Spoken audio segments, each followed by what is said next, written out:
Good morning, good morning, good morning. You're in tune to Win FM 98.9. That's on your radio dial. It is Friday morning. Thank God it's Friday.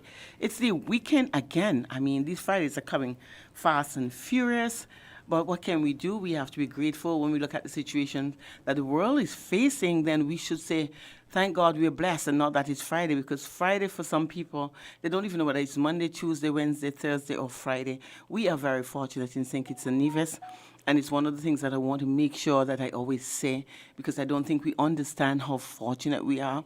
I feel so badly for St. Vincent, not just the fact that they were dealing with COVID-19, then they had the volcanic eruption, and then there's major flooding. And the question is, why and when?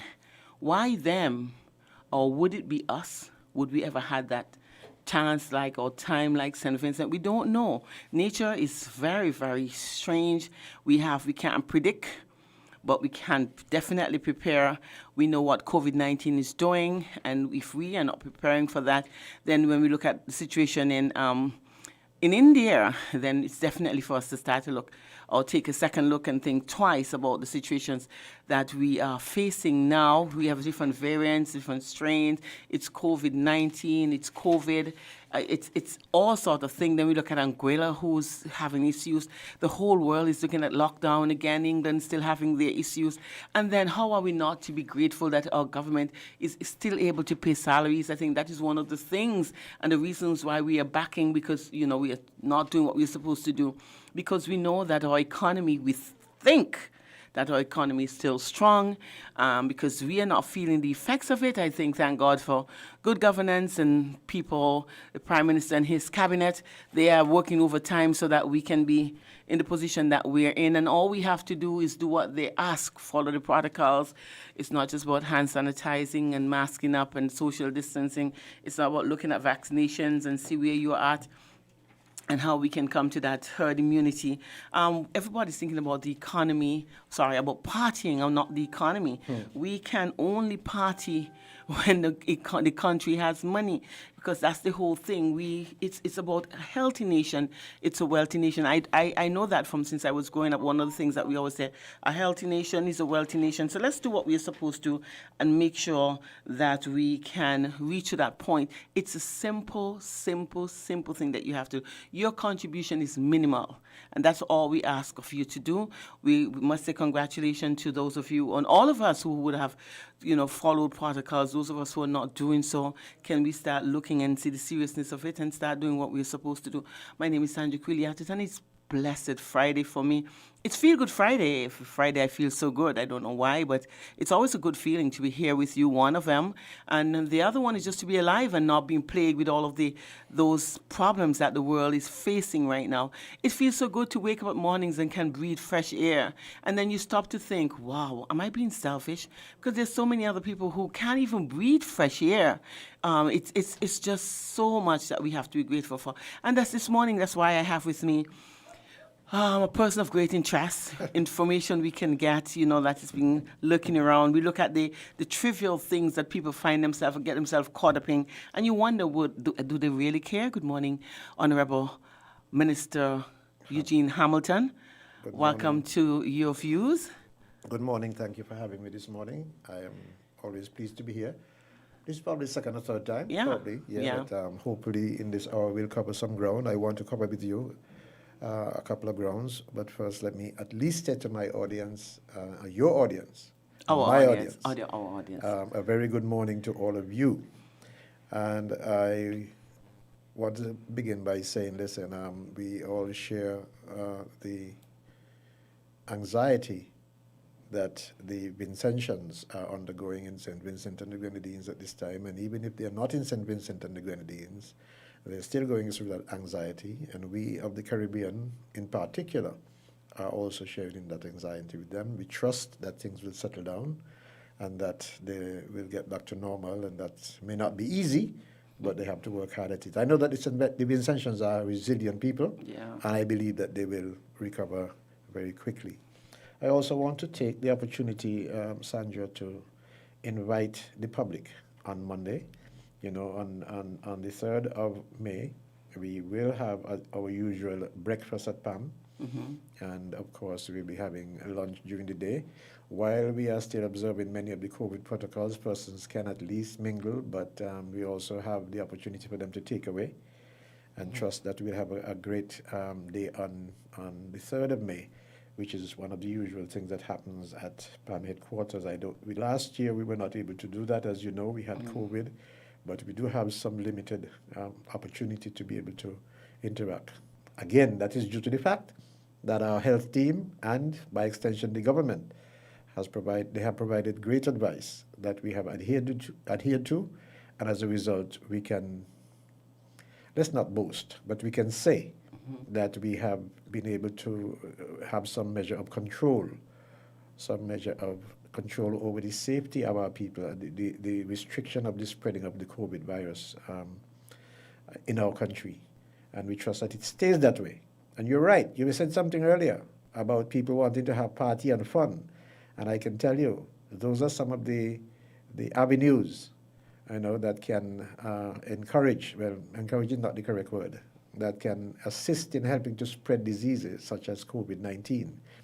One of the things we realized that Anguilla was having such a great time.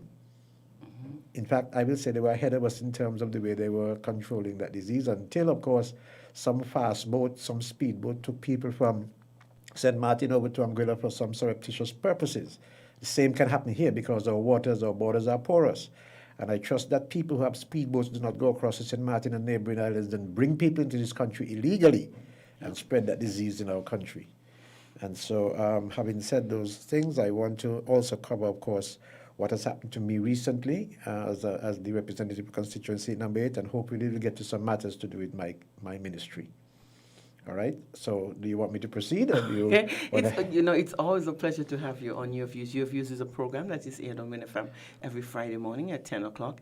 It's a program where we have people like the Honorable Eugene Hamilton here, so that we can give the necessary information, inform the general public of what is going on in and around our country. He is in a position where, like he said, he has lots of information that he wants to give to the public, because what we do a lot of times that we assume, because information is not forthcoming, and that is one of the reasons why I always invite you. And I must say, I'm always grateful. I can call him at 10 o'clock and tell him can you be there at 10 o'clock, and he's going to tell me, yeah, I'm going to be there, and he's going to show up. And I must say thank you, Eugene, for short notice you always comply, and I'm grateful for that. It shows not just for the program, but the kind of person who you are. You try your best never to disappoint, and you always try your best to do your best. Thank you again for all those compliments. I trust that the people in my constituency see it that way. It's not a compliment, it's a reality. When I turn to them and say, listen, I need another term so that I can defeat my defeated opponent again, they will say yes. We have, you're in the news. I saw you, people are doing memes with you with your hands thrown up in the air, and you're showing how grateful you are, and your congratulatory messages of actually winning this case. Is the case won, or is it final, or you think it's going to go any further? I think you've asked a question which I think has to be properly explained to the public, and I appreciate the opportunity to do so. If you recall, when the elections were over in 2020, about a month thereafter, the opposition candidates, I think 6 of them, brought petitions against those of us who had won our seats, I being one of them. My petition was served on me by the persons representing Dr. Drew. In that petition, the petition claimed that two of the things that they claimed was I was guilty of bribery and treating. Many persons may not have heard about treating, but bribery and treating are 2 acts which are outlined in the National Assembly Elections Act as criminal conduct by politicians, in particular, any person, to bribe a person to vote, to treat a person so that they can be expected to vote. Those things that are criminal you can be charged criminally for those things. So those were listed in the petition, and the petition, maybe I should put it bluntly and say it failed. They withdrew the petitions because of a lack of process, something that some things they should have done that they did not do. That was withdrawn. Towards the end of the 6-month period, in other words, for criminal charges, you have to bring those charges within 6 months. Yeah. 2 or so days before the end of the period, I got 2 criminal charges. The charges were laid by Dr. Drew. One claimed that I bribed a lady by the name of Judith McLean. The other claimed that I committed cheating so rampantly that he didn't go on to say that it will affect the result, but he said cheating. And in that charge, they seemed to be concerned about the fact that there were some packages or some bags that were seen with "Vote for Eugene Hamilton" as part of that, I will say, advertisement. Oh, so you say it's treating and not Treating, Okay. T-R-E-A-T-I-N-G. Okay, good. I was thinking treating. about cheating. Okay. No, treating. Okay. Now, at first blush, one would say, why would Dr. Drew or any lawyer that is worth his salt encourage Dr. Drew to bring those 2 charges at this late hour? But when you looked at it, you realized there was something similar that had gone on in Dominica, which had reached all the way to the CCJ, of whether someone can be charged at the magistrate level for these 2 charges, even if they are elected. And so we recognized that that was going on perhaps for the first time ever. And so this is probably the second time in the region anyway. Well, the first appearance of us in court was scheduled for February 1st, 2021.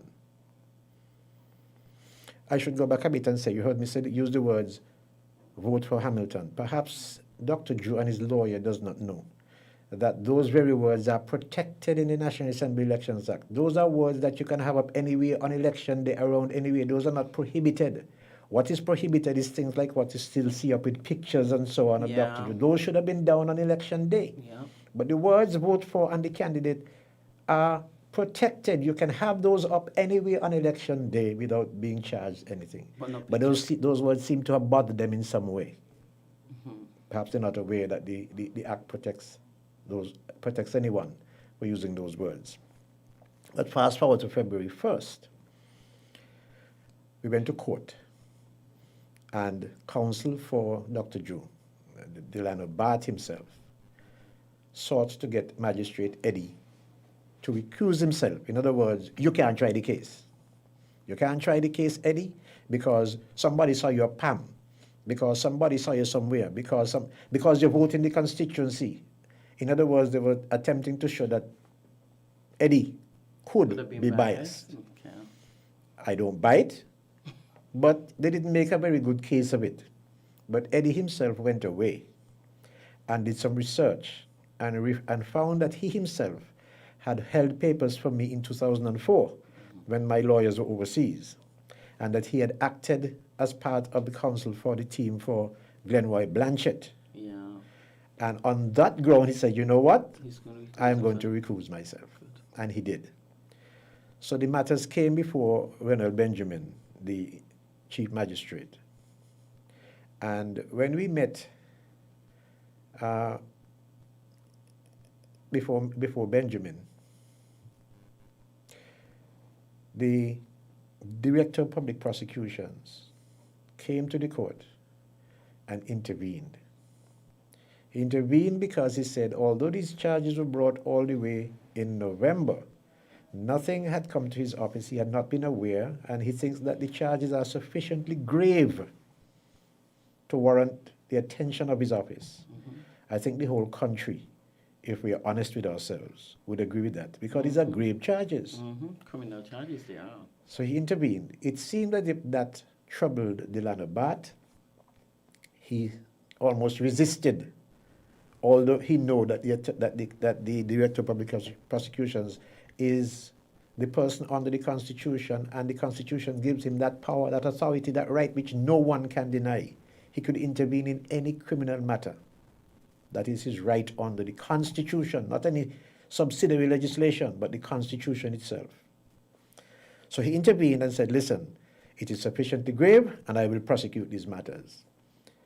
Of course, Delano Barth Say, I am not so sure. Listen, you know what you do? You know what? You better try and get some. I don't want you to try the case either. I'm using my language.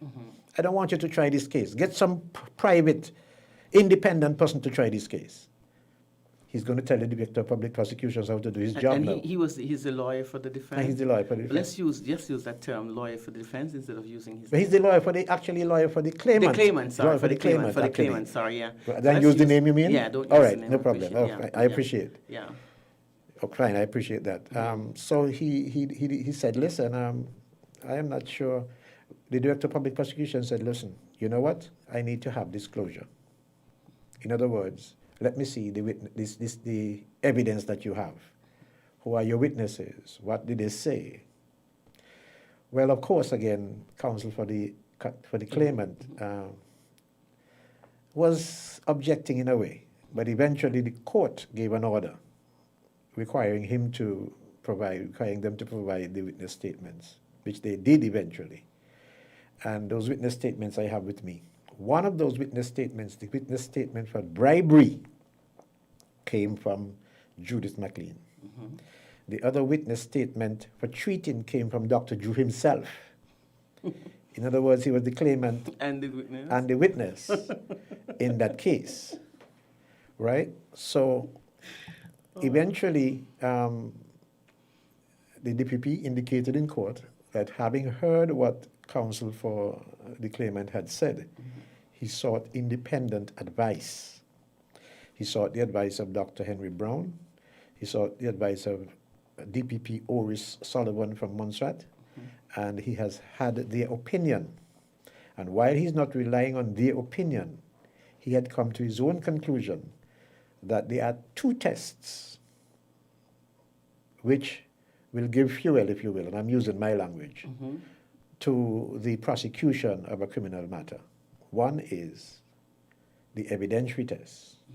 What does the evidence show?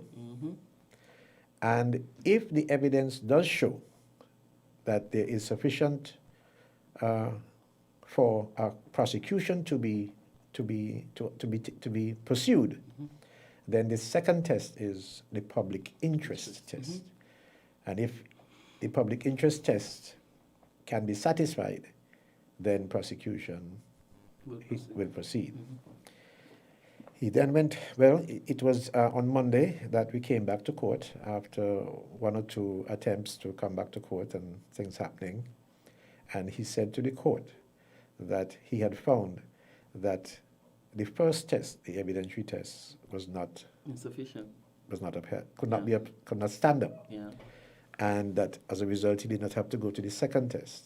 And under those circumstances, he will give notice of discontinuance, and he actually served notice of discontinuance of the matters. So when people say, you win, I don't like to put it that way. I like to say that the Director of Public Prosecutions discontinued the matters. And you're waiting further. And we'll see what happens after that. Okay.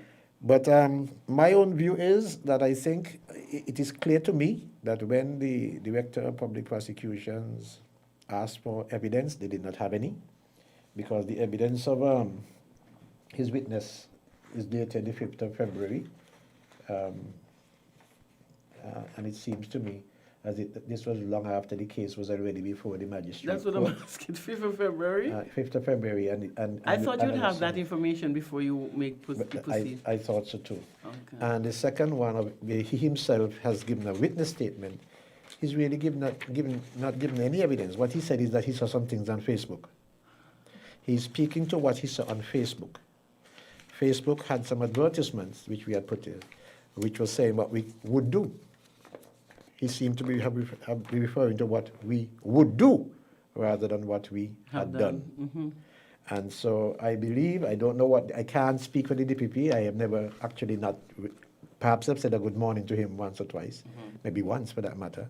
But I haven't spoken to him, so I don't know what his thinking was. But it is clear that he made a case out, in my view, for this matter to be discontinued. But just to clarify, and this is for the public, because the question is, I heard my opponent, my defeated opponent, going on radio and saying a lot of things about the DPP and his relationship with Sean Richards and all that.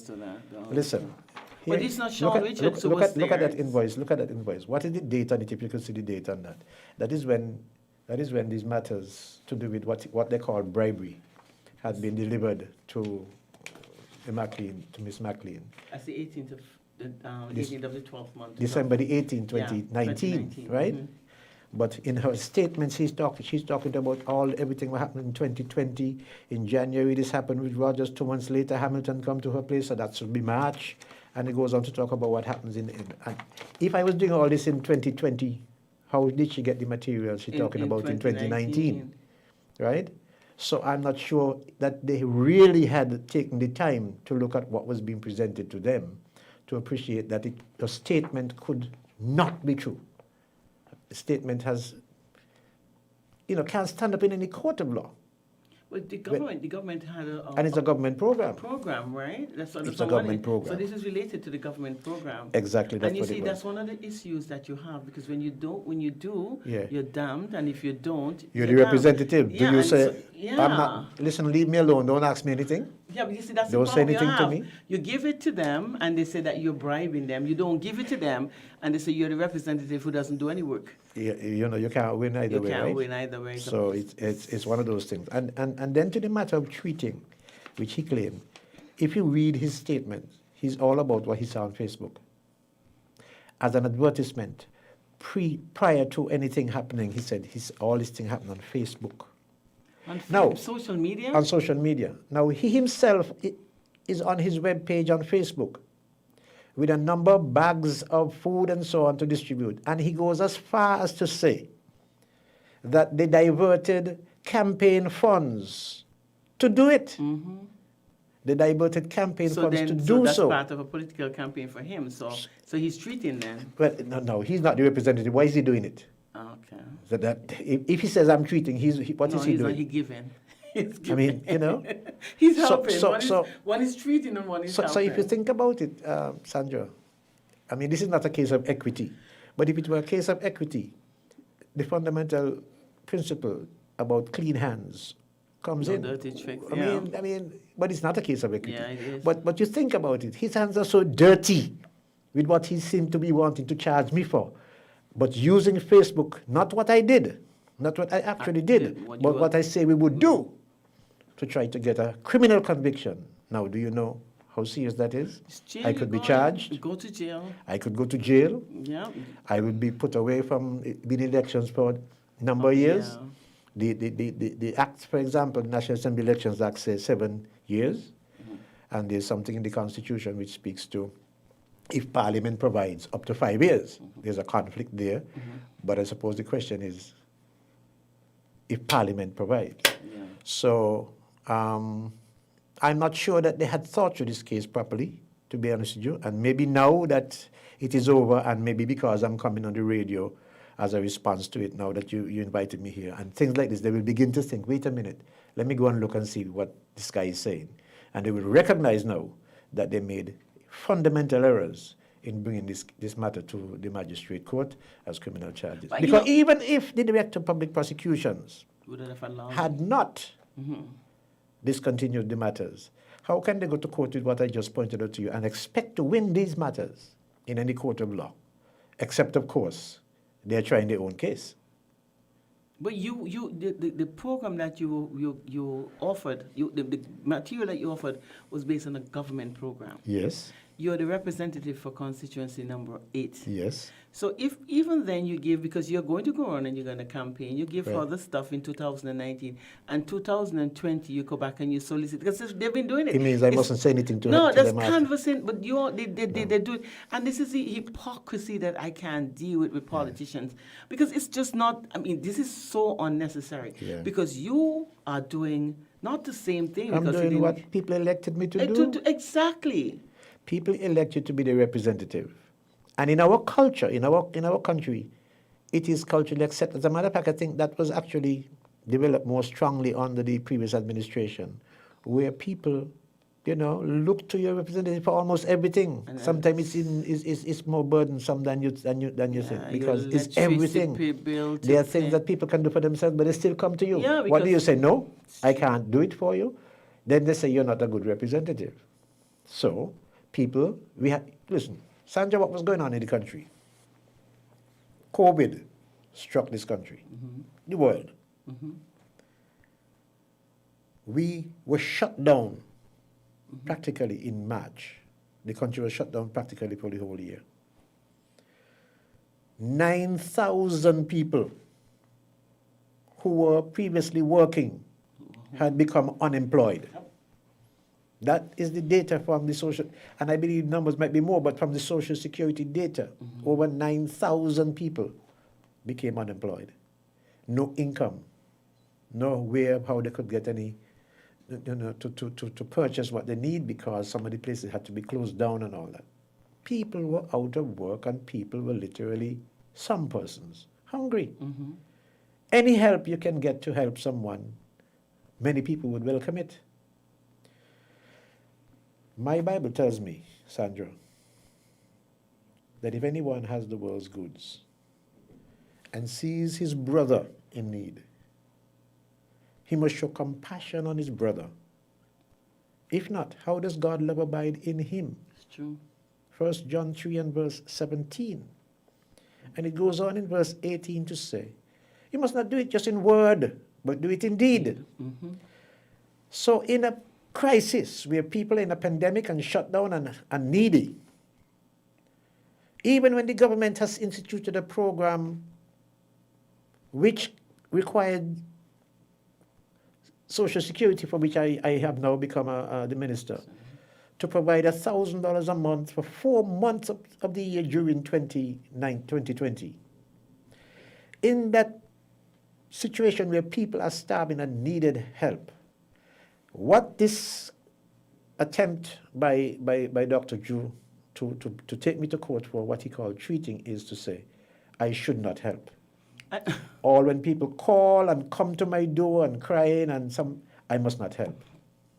Because, you know, it is the bitterness, I call it bitterness, that you feel when you see that this has been, you know, people. My mother always used to say, evil thinkers, evil does. Yeah. Because people know what their intentions were when they were doing what they were doing, and they assume that the other person is doing the same thing, having the same intention. And you start to question about the tactics that politicians use, whether or not they genuinely care or they're just soliciting a vote for that one-time period. Well, it's a very important question. And look, if I'm to he don't have to take my advice, but if I'm to advise Dr. Drew, you've lost, move on. Let's get to the next election. And if you're good, you'll win the next one. And if the people want you, you'll win the next one. If not, you will lose again. It's the people that make the decision. Let's move on. The people who make the decision, and the people made the decision in this case. And based on what you're doing now, because what you're trying to tell the people is that no minister of government is supposed to help you, whether or not you're in dire straits, whether or not your house is leaking or you're hungry, and the minister can help you. That's not the job for your representative. That's what you're saying clearly. Right. My government, between 2015 and 2020, carried out some exciting programs that benefit almost every household or homeowner. You recall, our program not only included the public servants getting double salary 4 times, but it included a program where after the 2017 hurricanes, those 2 hurricanes of 2017, though we were not hit as hard as some of our neighboring islands, many persons suffered when some persons went before the insurance. They realized that some of them did not get proper insurance settlements. We started a program, a roofing program. It was similar to a program which I had instituted when I became the minister of NHC, or what I call HELP. HELP was a program administered by NHC, where we set about to improve those persons who had those roofs who damaged from previous hurricane and were there with tarpaulins and so on. And those persons, near 500 persons in the country who did not have bathroom and toilet in their house, tried to see if we could reduce the number of persons who found themselves in those positions. We gave persons under the HELP program up to $10,000 worth of materials and maybe labor, if it was possible, up to 10,000, gratis. It was a gift to persons. In other words, we made a grant to a person. You didn't have a bathroom and toilet, we built it for you. It didn't cost you anything. We paid for it. The government did that through the HELP program. We still have some ways to go with that because there are still a number of persons in the country who do not have bathrooms and toilets in their homes. Wow. We have that in this country in a 21st century St. Kitts and Nevis, where the world claims that we are a graduated nation. We still have that in our society. Wow. And we have to rule that out. So we started that program. But in 2017, following the hurricanes, the Prime Minister announced a program, a roofing program, recognizing the challenge that many persons had. And let me tell you something, Sandra. I know that some people took advantage of the program who did not have anything wrong with the roof and the door, and some people lie and cheat and do things. I know that. But I know that there are many persons, thousands of persons, who benefited from that program. And when I say thousands, if for example, we fixed 3,500 roofs during that period, consider a household of 4. Multiply it by 4, it means it affects something like 14,000 people who benefited from that program.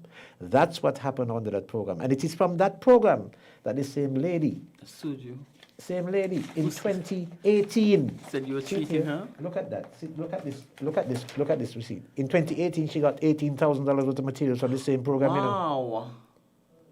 She got $18,000 worth of material from that program in 2018. And then in 2019, she got 5,000. She got an addition, I don't know. So you're talking about 24,000? Right. I don't know how she was able to allow Dr. Duke to persuade her. I find this is ungratefulness. To persuade her to go and make a statement to satisfy his ego. I really don't know how she allowed that to happen. I say that because I've known her for a long time. 1999 or so, when I was campaigning for the first time for my own self, I had met her. And I said to her I was going to defeat, Cedric Clyburn. And she'd say, you can't defeat Cedric Clyburn. I lie down first. And we had a good relationship after that. I know she will never vote for me. She would never. I would not waste time asking her to vote for me. If she votes for me, that's fine, but I'm not going to ask her because I know that she ain't going to do it. In the back of my mind, but it shows what kind of representative you are. It's not about people who are voting for you. You're supposed to represent your constituency, whether they voted for you or not. And it's clearly showing that that's the kind of representative you are. In fact, I'll tell you, I get a lot of licks in my constituency because there are people who think they support party, whether they support PAM, PLP, or Unity, who said to me, I am looking after more Labour people than I'm looking after them. I say, when I get elected, I'm the representative of all the people. And you look for, you prioritize people who are in more of a desperate situation and who definitely need the help is who you look for. So in her case, why should I deny her what her needs were? Because she ain't voted for me, they have none to be voted for me. She live here, she pay her taxes here. Wow. And this is what I get for that. You are an honorable man. So I'm a little, I know, Sandra, we have a lot of things to go through, and I see your time is creeping up. My goodness, time could go quickly when you're on this radio station. I can't believe it. Yeah. Let me therefore move from that chapter, which I hope is behind us. I hope so too. I mean, that for me, and I want to make this clear.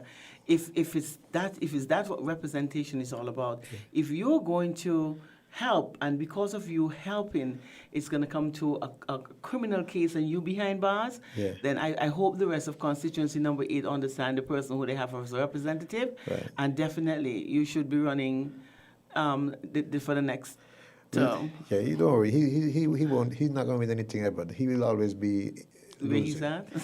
Whether me or whoever it is, he can still lose. Yeah, it's just, anyway, to get to a bit some other subjects on this issue while we have the next 15 or so minutes.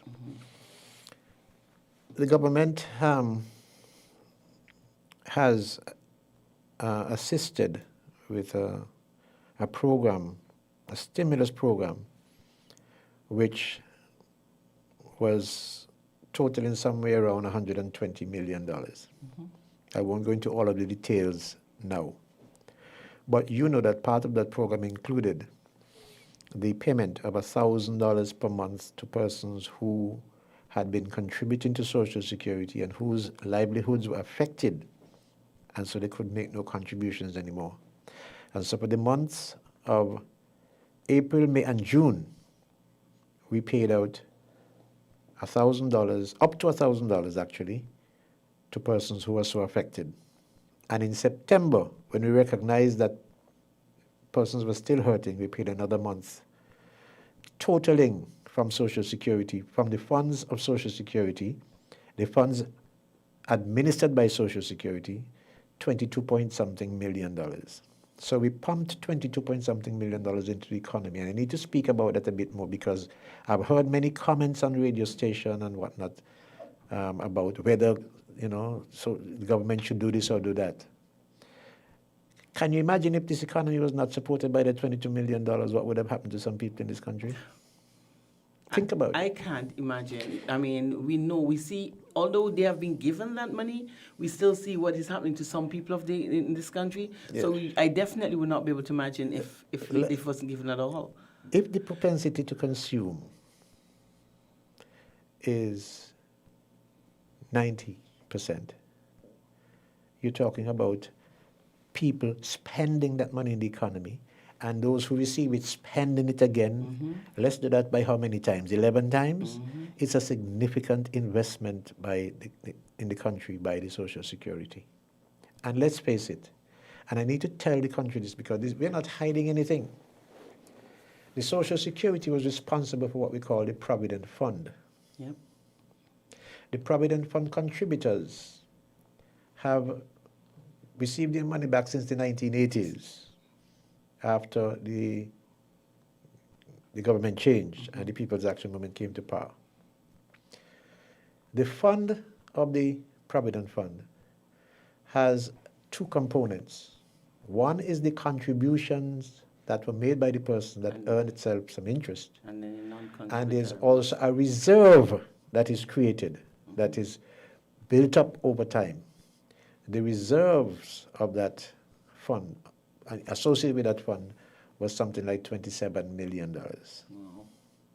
These are nothing to hide because the documents are published. The accounts of the Social Security are public. You could go and see it for yourself. So no one is afraid to speak about it. No one can say, Hamilton, why are you talking about it?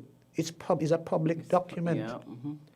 And from that source, we determined that the $2.7 million of direct contributions, even when interest is added back to that to be able to pay back to those who may claim, if they ever do claim, because this is almost 40 years after and they not claim. Even if that were to be so, there is room in that fund, in that reserve. You could take it and put it into the Social Security fund and build that, yes, but the economy was in a bad shape. We had a travesty. We had a problem that we had to deal with, and we made the decision, government, the board made the decision at the time, let us at least associate with what the government is doing and provide something towards the stimulus. I think it was a good move. At the time it was a good move. It still is a good move because I think that is one of the reasons why the economy has not totally collapsed up to now. Well, you're using people's money to help people. I mean, it's not that right. you're investing that money, their contributions back into the people. Right. So I am pleased to have been associated with that. There's still a few more millions in that fund. We have not decided to use it yet. We have to look at what's happening in 2021 because, there are a number of issues which of course the board has to look at. Because, of course, we cannot undermine the Social Security either, right? We have to make sure that fund is there to satisfy the pension needs of those persons who are coming maybe now or after us who should get a pension. And so we did that. And, of course, I have a ministry, which is the second thing I want to talk about in my ministry, which is solid waste.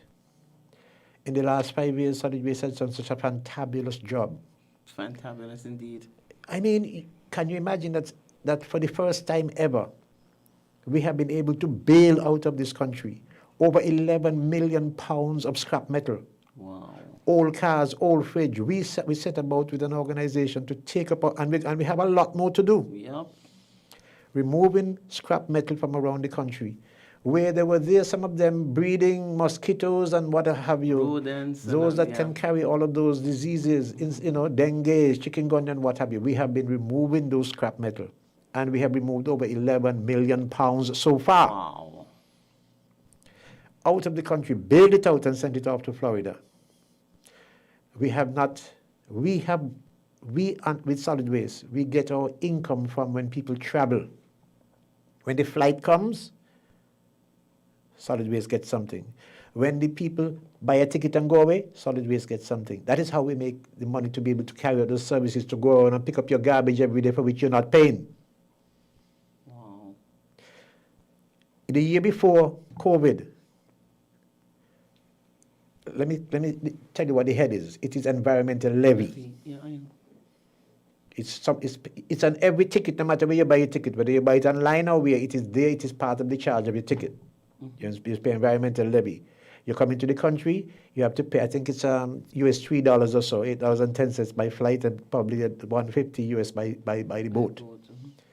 So that's where the major revenue for solid waste comes from. About between $5 and $6 million the year before COVID. Well, with COVID, that $5 million is gone. Yep. How then can we continue to collect garbage around the country, dispose of it, without feeling the squeeze of this COVID? So people might say, but government's revenue has gone down That's too. what they don't realize, and I'm saying the same thing. Government doesn't have, their source have been crippled. Government, because if, agreed, I want to thank those contractors who work with solid waste. We've had to delay a bit with some of them because it's a struggle, and we are making every effort. Everybody will be back on keel as soon as we're able to deal with the issues which we have. So let not anyone feel as if the government is not feeling the struggle like everybody else. We are. But we have been so prudent so far that up to now you have not heard that we have gone to borrow any money from any IMF. You know, I am so grateful that you're saying this, because everybody's looking at the other side and how people are affected by COVID-19, but we have not heard how the government is struggling, the struggles and the prudency that they have to exercise in order for us to be in The the position Minister that of we are. Finance and his team at Finance, they are doing a fantastic job with the little, the projections we've made, which are not being met. They're doing a fantabulous job, a great job. Wow. And I commend the Minister of Finance, especially those people who work at Finance, the Financial Secretary and the team, for the prudence that they're exercising in keeping this country. So we have not yet gone to talk about borrowing money. Or swapping any land for that. That's the whole point. And so that it's a very important thing. And the people in the country must know that the government And is that hasn't on food, hasn't gone So back people say, on. why government don't do this? Yes, we can do it. We can do it. But then you will be the ones who Has to will pay for feel, it. because actually Yeah. when we chalk up debts, You have to pay when taxes. Dr. Douglas chalked up the debt in the country, you know what happened? Huh? People lost money, 50%. People Haircuts. People have forgotten that one of the ways to get out of the debt which you were in, Dr. Douglas offered people 50% of the money that the government owe you is lost forever. Yep. The other 50% you'll get in the next 40 years. Wow. That's what Douglas did, But people don't People realize don't that. forget, Yeah. because maybe they didn't personally feel it. But you can ask organizations like TDC or the churches, the Methodist Church or the Brimstone Hill Society and other, people don't know that they lost so much money as a result of the debt by Douglas. Social Security lost about $60 million because of adjustments in loans that they had to do. I read it out in Parliament. It's nothing to hide. Because of that decision, Social Security lost millions of dollars because of that debt that Douglas put us in. So, and we haven't gone there. We're not going there. We will try our best not to go there because we understand that debt, when people in debt, to be honest with you, and I say this for everybody's benefit, when you're in debt, it's like you're in slavery, I know that. because interest is difficult to Let pay me tell back. you, I can tell you that, and the ordinary man understands that. Yes, so it's everybody's affected from the lowest to the highest. That's right. Now, we have also had a similar experience with NHC, which I also am the minister of, because during the last 5-year period, we built something like directly almost 400 homes from NHC itself, and indirectly we got partners involved But I will tell you that as we speak, and I do have the Ministry of Human Settlement still, as we speak, I am working with some investors. Encouraging private sector engagement is one of the things why I'm pleased that TDC is engaged in what is going in a project up near Duas. It's not low income, it's middle income, maybe to upper income. That's fine. But we're working with others and encouraging others to get involved. See how government can partner with you to help you to provide homes for the country, because housing in St. Kitts and Nevis, despite the hundreds, thousands we have built, is still a problem. You realize how rent is, how rent is escalating because demand. And demand is so because we're getting a lot of our Caribbean brothers and sisters who are coming into St. Kitts looking jobs. And so there's a serious demand for housing. But how do we control that area, though? Can we, though? That's why you know what, though? We have the free movement of people and, it's and too services. Free, and so, it's too free. And it's a treaty which we have signed on to. It's not something that we can get out of. In fact, our people can go to other countries too. It's just but that we are placed at a disadvantage because those countries have, you go to Jamaica, your education is free up to a certain point. You say it's a disadvantage, but other people think you can make arguments on both sides. Yeah, definitely. You can say the country benefits from so and so and so and so. Well, we can say that all people are unemployed because so and so and so too, because they have opportunities that we don't have education. I'll tell you what I think it is. It is an opportunity for our person to recognize that you should not lose sight of your education. You should equip yourself skillfully and otherwise. You don't have to be academically thing. It could be skills, so that you can deliver the services that we need, so that we don't have to say, well, somebody from Santo Domingo come here and take my job. Well, if you develop your skill, we operate at the CFBC, we operate around. If you can develop your skill, then of course you can be the person who will benefit from the services provided. In this country, when we do all of these CBI projects, some of the things that the CBI projects require have to be imported. Wow. And I think it's an opportunity for our people to become proficient of what they do and reduce the level of importation of some of those things. Some people are doing it, mind you. We have people who are doing it, and I applaud them. We have some great quality. I am one who believes, for example, when you look at I believe that it can be done in furniture. When you look at the quality, how can it be that we can build such high quality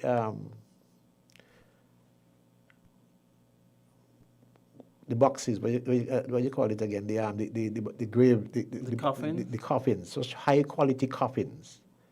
You see the quality coffins we build? Yeah. If we could build the quality coffins, we could build the quality everything else. Let me tell you something. There's a guy in OG Gut, Blanchett. Yes. He is second to none. I'm Some telling of those you. stuff that we I'm telling import, you. they cannot be compared. I am telling and you. I wonder, I've always wondered why TDC or when TDC is going to start. But he's small, and I suppose if he can get there, he can employ people to do this because they can do just a good job as what we bring Fabulous in. job. He is absolutely great. And he's not the only one. There's so much. There's a young guy again they call Tambo. Yeah. Freshie we call him.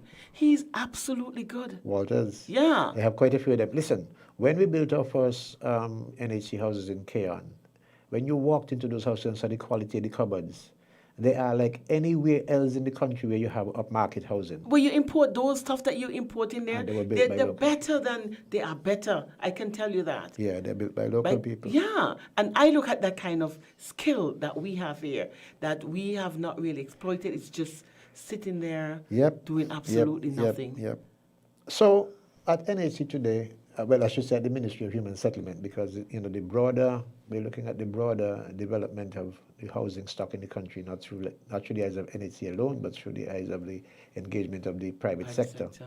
And it is very soon, I trust very soon, maybe within a month or two, that we will see another investor get involved in building what we call maybe the middle-income home. It is good for those families. The guy who comes back from university and maybe finds himself as a public servant getting, say, $4,000 or $5,000 a month, especially if you have a two-parent family, that's $10,000, you should be able to benefit from this quality home. Real first class. I will say you will have a house that looks like $1 million home if that investor gets started in the next month or two.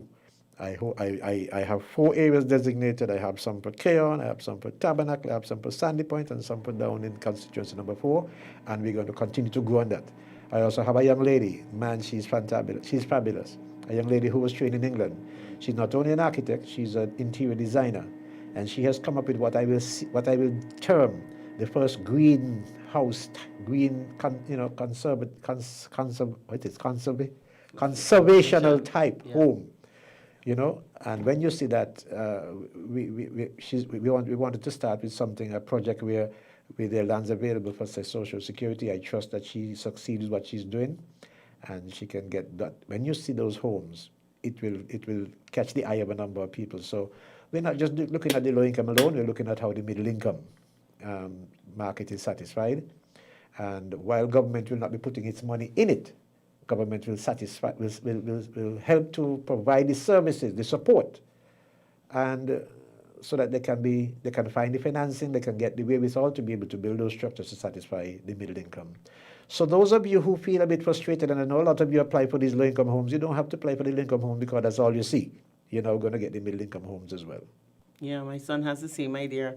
He wants to have these, simple homes that looks very, very nice on the inside. Real estate is where he wants to go into, and I'm impressed about the things that he's saying and showing what he wants to do. Excellent. And I see where the ordinary man can come up with their own ideas. Yeah. And just like I said, the support is there. I'm sorry you didn't bring it in the program. I would have shown it to you. It's a great design I saw by this young lady. I'm not going to call her name. Yeah. Not until I see the first house on the ground. Yeah, but I spent for the past 2 months every morning. I'm woken up to this. Mommy, look at this. You see how simple these houses are? Yes. We can get this thing done. Yes. And yes. I'm so impressed yes. at the thing, because what he's saying simple is that it's not about going around and spending all this money green for this. energy. Yeah, it's the simple way of getting it done so that poor people can afford, because at the end of the day, a lot of houses are renting. People are renting, and you wonder what the kind of prices. People are renting houses today at $1,500 and $1,600 and $1,800 a month in ordinary places. Yeah, and there's nothing, absolutely nothing to it. And that's what he's trying to say. I mean, how can the ordinary man afford to live in a decent home? Yeah. And it's not even as decent as you think. Because if the furniture is sparse, they're old and broken down, and you ask the question. And I'm glad that government has taken that the opportunity. I see we're out of time, so I wouldn't go into Social Security, but I will just say. No, can I ask you, though? Can I ask you to come back next Friday, then? Let me see first. I don't schedule me, so let me see what's happening Friday. Yeah, because at the end of the day, you don't want to rush it, because the information that you're giving, for me, I'm sitting here and I'm very much intrigued. Right, okay, so I certainly will come back. I can't say it's this Friday, but if it's possible, I'll come back on Friday. Mm-hmm. I want to thank your listeners for being patient with all of the things that we've been talking about, but I hope that is information that will be useful to you. And I want you to know that we certainly are doing our best as a government. I believe, if you're honest with yourself, that you will agree that the government has acquitted itself very well during this period of COVID. And we would want to encourage persons to to move ahead and become vaccinated. And the reason for that is, look, if we achieve herd immunity, it means that we can more or less open up the country, because even if it is that the virus does come to St. Kitts, it is less likely to take the deaths of persons who have already become immune to it. Persons will say, hey, I mean, it's not, I can still get it if I take the vaccine. Listen, but it reduces your risk of death. That is the science speaking. And so we will be able to open the country as long as you decide, look, I'm going to take my vaccine to reach herd immunity. We can open the country a bit more. Government is moving in the direction. Hopefully, we will be able to move the 14 days quarantine down to 9, and I hope someday we'll be able to move it down to 0, because we are satisfied that we reached that threshold. Well, I don't know about the 0 thing, because the world is still affected by COVID-19. Yeah. We see what's happening in India. But the different strains, I agree. Different strain variants are coming now, and we still don't have an understanding. I mean, we're taking precautionary measures, and those measures that you're doing, like the vaccination, the protocol that we would have been using before had worked, but now we're moving to other things because we realize the variants are different now. So as you go along, don't mind the quickly before you go, let me tell you this, right? 100 years ago, the Spanish flu took the lives of almost 200 million people. Right? And we're at this stage where we're talking about a few million. And if we had not, perhaps the world had not taken some of the steps that it's taken, maybe we'll be climbing, those numbers will be climbing. So while it is true that some might say, well, only this small percentage of people die, yes, because of maybe the measures we have taken worldwide to deal with it. Because at the time of the Spanish flu, You've learned from the Spanish flu, and that's the idea. and people did not know what was going on. And know that because of technology That's and a right. better understanding and the exposure, that's one of the reasons why these things are happening so fast. And listen, I am going to be honest and say, on both sides of this argument, you'll have both sides of this issue. You'll have arguments for and against. Yep. But the whole point is, let us on the side of at least saving lives. Yeah.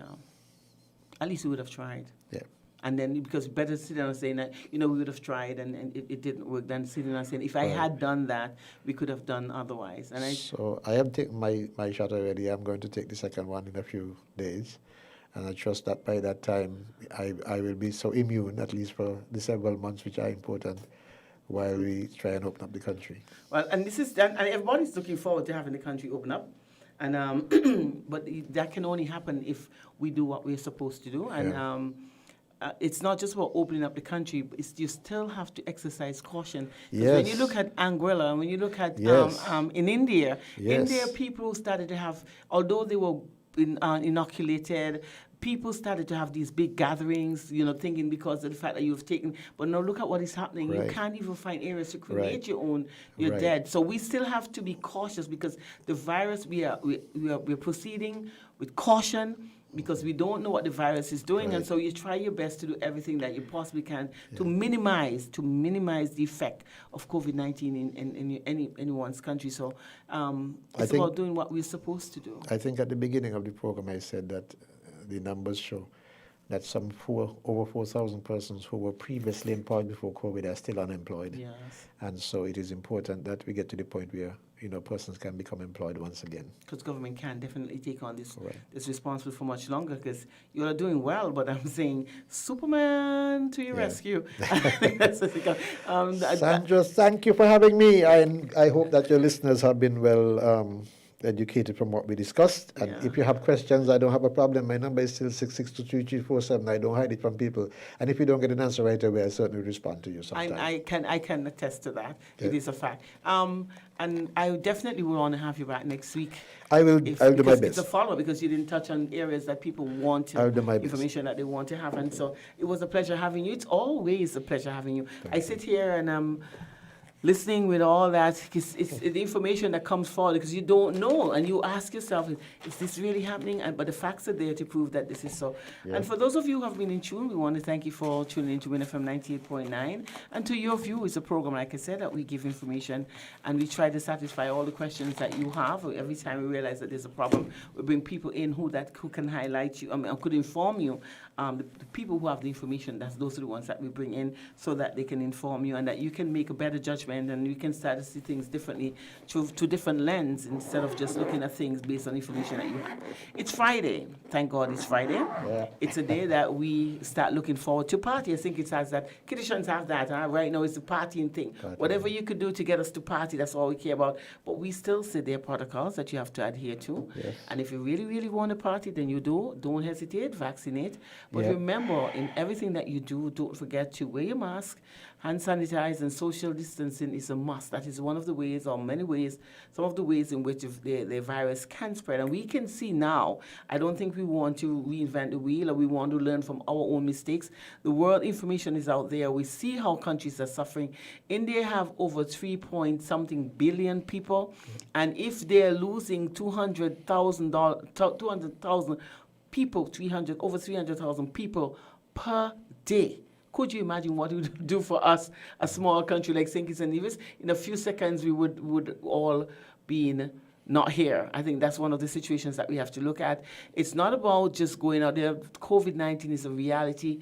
The effects of it's felt by many families. Because your family has not really experienced that, I don't think that you should ever take it lightly. It is a dangerous virus. The whole world has been crippled. The economy, the healthcare system, the families have been divided and separated. Children are orphans because the parents have gone. And we have to understand the seriousness of the virus, and we have to take it very seriously because it's one that can destroy the whole world, not just St. Kitts and Nevis. But if we do not do what we're supposed to do, then human would be extinct or wiped out by COVID-19. It's Friday. It's still a great day, so let's look at the positive side of it and enjoy what you have left of Friday. It's a weekend coming up. Monday's a holiday, and just like Eugene said, Palm is open for all and sundry. Those of you who don't want to stay around because you exercise caution, just buy and take away. You can do that, and you can stay tuned. I suppose they'll be online or virtual. You can have that. Yeah. That has been done a lot now, so you can tune in if you want to be a part of it, but not there with it. You can still do that. My name is Sandra Queeley. It was a pleasure, and I hope that you continue to stay tuned to FM 98.9. Voices is up next. Thank you.